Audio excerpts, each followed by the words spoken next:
Right, so Keir Starmer hasn't discovered digital ID. He's resurrecting one of Labour's oldest obsessions in his own seeming obsession to make himself even more widely detested than he already is.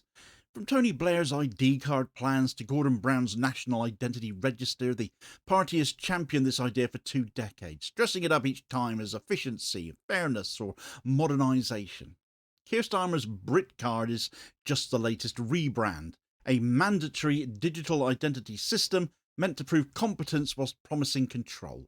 Competence would be a fine thing coming from Team Keith, frankly, though, wouldn't it? His government says it will stop illegal migration, it will cut illegal working and streamline access to services. Cybersecurity experts, however, say it will create one of the largest hacking targets in Europe, not just because the model he's copying, Estonia's, has already been breached and suspended multiple times, but so have numerous services here in the UK, such as the NHS. UK governments have a dismal record of doing things properly and protecting our data. So what Labour calls progress looks more like a sequel to its own history of wanton public surveillance, all dressed up as reform, and it's all just asking for trouble. Right, so Keir Starmer calls it modernisation. His ministers are calling it efficiency. His think tank calls it progress. What it looks like is malpractice on a national scale, though. The Brit Card, Labour's proposed mandatory digital ID, is being marketed as the backbone of a new modern Britain, the administrative key to unlock everything from healthcare to housing. But behind the language of convenience lies an unprecedented risk. One system, one breach, one country exposed. Every British citizen's identity on one vast centralised database, a single point of failure for 70 million people. Who's prepared to bet against it? Starmer claims this will streamline public services and deter illegal migration and illegal working, but in practice it could create one of the largest hacking targets on earth.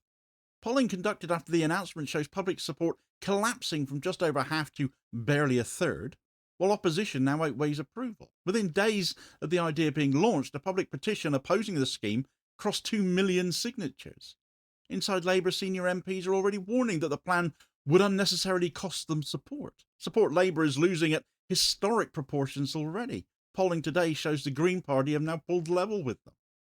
Starmer promised competence. Brit Card is the opposite of that. And proving that is the model he has chosen to emulate, Estonia's national digital ID card, is one that has been hacked and suspended and patched up multiple times since it began. That is Starmer's blueprint, apparently. That's what he wants to copy. The intellectual authors of BritCard are not civil servants or security specialists either. It's Labour Together, for heaven's sake. It's McSweeney's bunch, the centrist think tank that became Starmer's internal policy engine. His 2025 report, BritCard, A National Digital Identity for the United Kingdom, describes a progressive identity credential to be used across both public and private sectors. Every citizen it proposes would carry a single digital key stored on a phone or a smart card to verify their identity for work, for welfare, for housing, for finance. Where does it end? I don't particularly care for Labour Together's unelected opinions, though. They were, after all, just fined by the Electoral Commission for breaking campaign finance law, having failed to declare hundreds of thousands of pounds in donations on time. An upcoming book, The Fraud, is set to lay that scandal bare. But the optics are damning. The same organisation once punished for opacity is now the architect of a system demanding total public transparency. The think tank costs estimates place initial development at roughly £400 million of our money, with annual running costs up to £10 million, all for something we don't really need, that won't do what Starmer says it will. The technology already exists in the private sector as it is. Government-accredited identity providers such as Experian or GB Group or Yoti and OneID operate under the Digital Identity and Attributes Trust framework already. Each stands to profit from the rollout of this, though, don't they? Experian alone has secured government identity contracts worth more than £10 million in recent years. So it's repeated the same pattern Britain has repeated for decades, outsourcing public infrastructure to private contractors, then buying it back at a premium. We own nothing. We're not allowed to, apparently, yet we pay through the nose for the services we get, profit but before people in all things. Somebody has to get rich off this somewhere. And when those contractors fail, as the history of privatization has taught us that it always does, the cost lands on all of us as well, doesn't it? All because we're no longer allowed to own anything, not even our own privacy if this goes ahead. When they're fined for data misuse, when they get fined for failure, they keep the next contract anyway. Experian was subject to an ICO enforcement notice in 2020 for lacking transparency and invisible processing in its marketing operations, some of which the tribunal later overturned or modified in 2023. Yet despite that record, it remains one of the firms most likely to compete for government digital ID contracts. So the logic of outsourcing has become full circle. Failure is rewarded with further responsibility. Make it make sense. The political sales pitch behind BritCard is very simple. It will stop people working illegally in the UK, we're told. Ministers claim that by linking work and housing and welfare checks to digital identity, those without legal status will find it impossible to function. But in reality, it will do nothing of the sort. Employers are already required to verify immigration status before hiring. We all have national insurance numbers already, which prove our status and eligibility to work. The law is very clear, therefore. The issue is not a lack of checks, it's a lack of enforcement. Those who knowingly employ undocumented workers are breaking the law deliberately, not because they lack an app. A digital ID system will not make illegal employment disappear at all. It will simply make legitimate employers jump through even more hoops. Technology trade bodies and data rights organisations have already warned that framing digital ID as a migration tool is pure political deception. It conflates administrative reform with border control, all while ignoring the systemic causes of the exploitation involved. Digitalising verification changes the interface, not the incentives. It creates the appearance of control without any of the substance of it. Inside the Labour Party, several MPs have also echoed those concerns. They fear the government's rhetoric risks entrenching suspicion of migrants and minorities while alienating traditional supporters. Liz Kendall, the Secretary of State for Science, Innovation and Technology as she is now, insists critics are misinformed, though. She describes BritCard as a digital key to unlock better services. Services plural, eh? What happened to just being about migration then? But her phrasing confirms what opponents of it have already suspected: a single credential governing access to pretty much every aspect of daily life. That's how function creep begins. A card issued for employment then becomes a condition for housing. Housing links to healthcare, then to education, then to finance. Before long, what was voluntary, what was sold as voluntary, ends up becoming mandatory by design. It's not scaremongering, it's administrative evolution. The government's defence rests on one comparison, though: Estonia. The Baltic state is held up as proof that a digital ID system can work. Ministers have repeated it endlessly. Estonia's programme, they say. It has revolutionised governance over there. But they never mention the rest of the record. In 2007, Estonia was crippled by one of the world's first major cyber attacks, targeting governments, banks and media outlets. In 2017, a cryptographic flaw in the Infineon chips used in its ID cards forced the government to suspend and reissue around 760,000 cards, more than half of Estonia's population. Officials admitted the flaw could allow attackers to impersonate citizens and access data. In 2019, a further breach exposed hundreds of thousands of personal records. Estonian cybersecurity authorities now record attempted intrusions almost daily. Now, Estonia survived because it is small, it is cohesive, and it's actually quite digitally literate despite that record. It's got a population of 1.3 million people. That's less than the population of Greater Manchester. And a single, well-resourced national IT agency. They're allowed to own their own IT over there, you see. What a novelty, eh? Yet it has still been beset by all of these problems that I've gone over.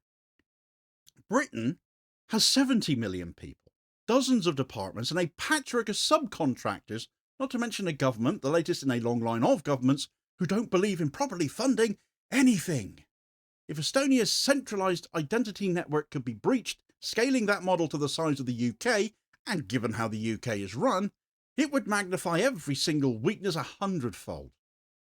The irony is that Estonia's system works as well as it does because it evolved gradually and transparently. Citizens still trust it because they can see how it operates. They own a part of it. It's publicly owned. Britain is attempting to impose one from above by decree with no public mandate. There was nothing in Labour's manifesto about this, and no guarantee of safety as they'll outsource it to God knows who. Britain does not have Estonia's record of competence. What it does have is an even longer catalogue of IT breaches.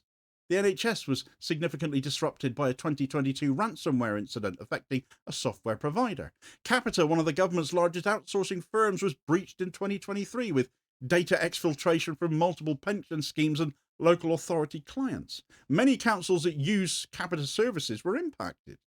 The ICO's Data Security Incident Register shows thousands of breaches year by year, many affecting public sector bodies. And the cause is systemic. It's fragmented oversight, underfunded departments, and chronic dependence on external providers. Privatization, in other words. Successive governments have treated technology as something to be bought rather than built themselves. Each new system adds another subcontractor, another interface, yet another vulnerability. Accountability ends up becoming impossible to trace. The technical base for BritCard would almost certainly rest on the government's existing One Login program, the digital platform that's already used by millions of us to access dozens of public services. But in March of 2025, Red Team security tests conducted on that system uncovered serious vulnerabilities that allowed privileged access to be compromised without detection. The findings were first reported by Computer Weekly and later confirmed by Public Technology, which noted that the Government Digital Service signed new cybersecurity contracts to address the flaw and regain its Trust Framework certification. Officials described the exercise as routine and said the issues had all been resolved. But the episode demonstrated how fragile the architecture still remains. A platform that can be breached under test conditions cannot be assumed secure once scaled to the entire population, can it? Surely any fool can see that. Even without BritCard, the state has failed to secure the information it already holds on us. Centralising it all under one roof does not reduce the risk, it multiplies it. Every new connection becomes an entry point. Every credential becomes a key to others. Cybersecurity specialists have described the government's digital ID plans as a honeypot for hackers. Amnesty International UK and the London School of Economics European Politics blog both warned that concentrating millions of citizens' identity records in a single system would create an irresistible target for cybercriminals and hostile actors. Other reports reached similar conclusions, quoting analysts who said that centralising sensitive data risks creating an enormous hacking target. The technical concern is very straightforward. Estonia's digital ID infrastructure uses a semi-distributed design known as X-Road. That structure allows independent databases to communicate securely whilst remaining separate, reducing the impact of a breach in any one part of the system. Britain's proposal, though, according to those Computer Weekly and Public Technology stories of its One Login Foundation, follows a centralised authentication model managed through a single government verification platform.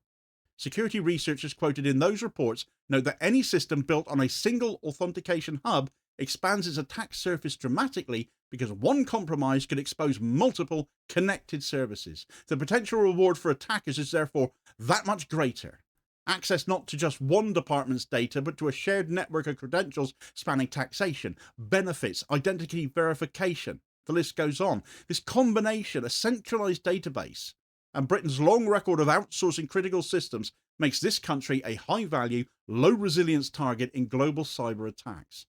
And the companies likely to deliver the system, the ones I mentioned before, Experian, GB Group, Yoti, OneID, they're all private corporations with shareholders, not public guardians with statutory duties. Their commercial incentive is profit, not protection.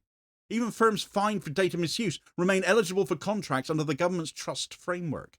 It's a cycle of risk without consequence. Every layer of outsourcing just adds more opacity so that when the next breach occurs, and it will, the government will blame the contractor will blame the subcontractor, and we as citizens will be left to prove our own identities to the very system that lost it. BritCard is more than a technical project, it's a political statement. It says that the path to efficiency is control, that surveillance can be bought and sold as convenience, and that privacy is expendable if the branding sounds progressive. Ministers insist the scheme is not about monitoring, but every justification offered, migration, welfare, fraud prevention, depends on monitoring. The government's own documents describe BritCard as an identity layer for both public and private transactions. That means one credential linking tax and benefits and healthcare and banking and employment. Convenience becomes the bribe for compliance. Civil liberties organisations warn that such a system will inevitably expand beyond its stated purpose. It's not speculation, it is precedent. Each previous attempt to digitise state functions has led to broader surveillance powers. The right to rent checks introduced to target illegal tenancies became tools for racial profiling as one example. Automated benefit algorithms created wrongful sanctions as another. A national digital ID would combine those powers under one infrastructure. Even within Labour, the discomfort is growing, though. Backbench MPs warn that the policy risks alienating working class voters already disillusioned with central control. The government insists the system will be voluntary at first, echoing Tony Blair's language from 2006. But once linked to essential services, voluntary becomes meaningless, doesn't it? You can't opt out of society, no matter how many MPs might still cling to the old Thatcherite mantra of there being no such thing. BritCard's not an innovation, it's a marketing opportunity. Britain's digital identity industry is worth around £2 billion a year. Over 270 companies operate in the sector, many lobbying for state contracts. The line between policy and procurement will end up being even more blurred. Those who design the framework often end up supplying it at the end of the day. So the government calls this public-private partnership, but in practice it means privatising the state's most sensitive functions. And once embedded, these systems will be almost impossible to unwind. Terminating contracts would cost billions. Maintaining them guarantees dependency on them. The technology therefore becomes permanent, even when politics changes. That's the real motive for corporate enthusiasm here. Once the infrastructure exists, it will generate revenue indefinitely. A single breach of the Brit Card system would have consequences far beyond embarrassment. It would threaten the state's ability to function. Every modern service, from pensions to payroll, would rely on the integrity of that digital credential. If it fails, the entire administrative chain could collapse.